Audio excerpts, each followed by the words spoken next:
ragazzi, benvenuti nel mio canale, il Monsterista. Allora, Ducati Monster 937 modello 2021, ce l'ho da 3 anni, ci ho fatto 15.000 km.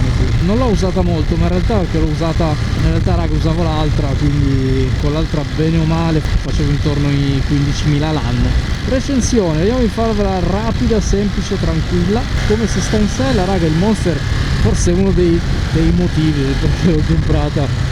Comodissima. Come io ci ho fatto viaggi a 2000 km o 1000 km al giorno, vi posso dire che con un windscreen come questo, con un parabrezza, andate tranquilli, l'aria non vi arriva più potente al petto, altrimenti senza, raga, soffrite parecchio. Mi ricorda molto una specie di motard, ok? Più o meno molto simile come stile di guida. Non siete caricati sul davanti, non vi fanno male le mani, le braccia, un cazzo, cioè niente. Poi è leggerissima. Allora, peso della moto, raga, esattamente non lo so.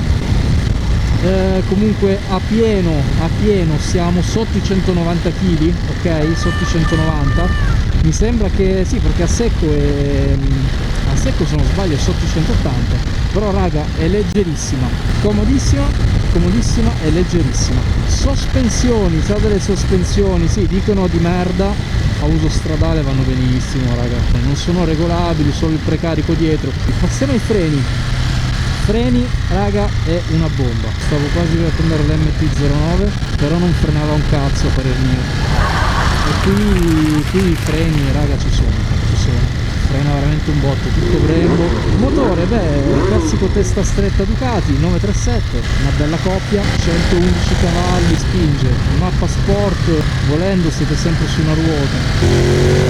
Non ho mai avuto problemi, un cazzo, zero, anzi forse solo il service Ducati che mi ha messo dell'olio in più in cambio d'olio, perché mi hanno dato 4 anni di garanzia, 4 anni, quindi siete obbligati, mo dovrò fare l'ultimo tagliando, siete obbligati a fare il tagliandolo loro per 4 anni. Quest'anno dovranno cambiarmi anche le cinghie, spero che me le facciano bene, se cambiano le cinghie come cambiano l'olio. Motore una bomba. Ho fatto, come ripeto, viaggi da 2000 km, 2005, quindi bene o male facevo 700, 800, 1000 km al giorno. Vi posso garantire che con una temperatura esterna di 42-43 gradi, raga, cioè robe quasi da deserto del Sahara, non ha mollato mai un cazzo, cioè proprio non molla mai colpo. Cambio.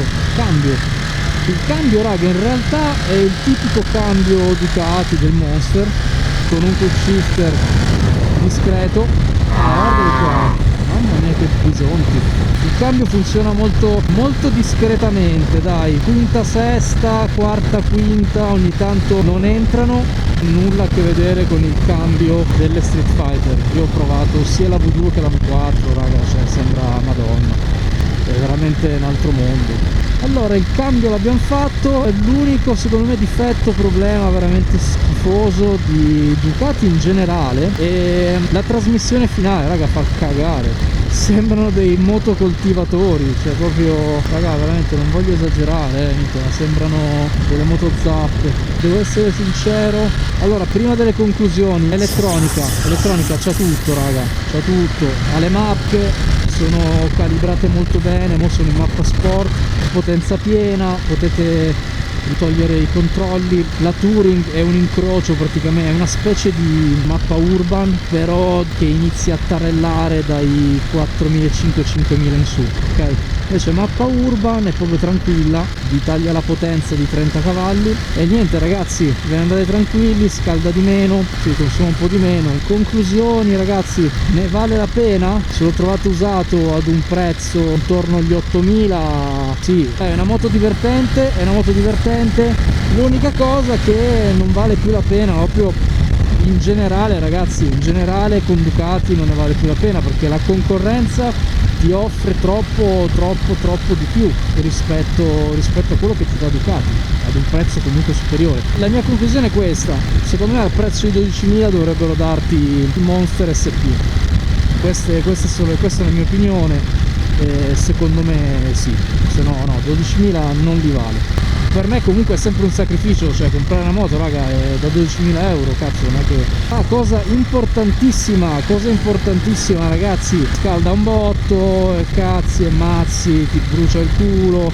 Allora ragazzi, no, se volete risolverla, io l'ho risolta così: ho fasciato i collettori, cioè il collettore, quello che passa praticamente a fianco al vostro polpaccio, fasciando il collettore, mettendo un bicchiere di Mocool, praticamente un additivo della Motul, direttamente nel radiatore. Togliete un bicchiere di liquido, se avete il liquido sano, se no dovete cambiare tutto. E la percentuale più o meno è quella, dai, un bicchiere. Mettete un bicchiere di Mocool e raga, vi cambia la vita, cioè non scalda più un cazzo proprio. Ve lo consiglio assolutamente. Magari vi metto un'immagine in sovrappressione così vedete un po'. Tra l'altro scusate se parlo così da stronzo, ma minchia, con 10 gradi dopo un po' ti rincoglionisci. Ragazzi, allora, per quanto riguarda le vibrazioni, io arrivo dal motocross, le vibrazioni, raga, io non le sento. Se avete usato le moto da cross degli anni 90 non sentite, cioè le vibrazioni non le sentite da nessuna parte. Però sì, vibra, ma non è che vibra solo il manubrio, vibra tutto, raga, è un martello pneumatico, vibra tutta la moto. Il motore è parte del telaio, è portante, quindi vibra tutto. Nel frattempo vediamo un po' di natura. I consumi, raga, scusate, mi sono dimenticato i consumi. Abbiamo 14 litri di serbatoio, bene.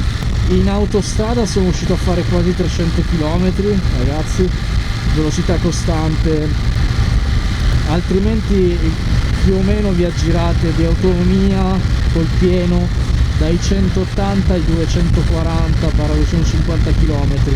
Per il resto, ragazzi, bella gente, io mi faccio il mio giretto con 10 gradi qua, bello tranquillo. Un bel saluto a tutti, un abbraccio, un bacione a tutti e vi auguro dei bei giri.